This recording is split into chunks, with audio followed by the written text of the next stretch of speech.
Understanding, add insult to injury, a deep dive into the phrase. Hello everyone, and welcome to our channel. Today, we're diving into a fascinating English expression, add insult to injury. This phrase is widely used in both formal and informal contexts, but what does it really mean? Stay tuned as we explore its meaning, origins, and how you can use it effectively in your conversations. The phrase, add insult to injury, is used to describe a situation where a bad situation is made worse by an additional, often disrespectful or offensive, action. It's like pouring salt on a wound. Not only do you have to deal with the initial pain or difficulty, but something else happens that makes it even more challenging or painful to bear.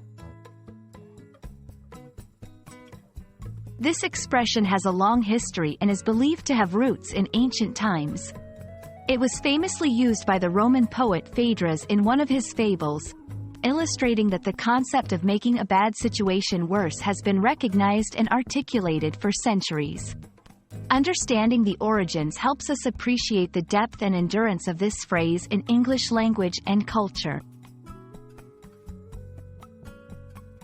To better understand, add insult to injury, let's look at some examples. Imagine you're already late for work and, as you rush out the door, you discover your car has a flat tire.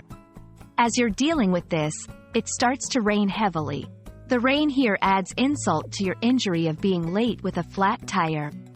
Another example could be if someone not only loses a competition but also receives criticism for their efforts from the audience. The criticism adds insult to the injury of losing. Using add insult to injury in your conversations can help you express sympathy, frustration, or indignation about a situation where someone experienced compounded misfortune.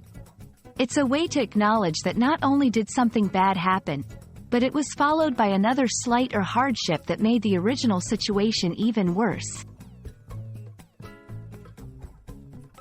We hope this exploration of add insult to injury has been enlightening and will help you use the phrase more confidently in your own English conversations. Remember, language is not just about words but the stories and emotions they convey.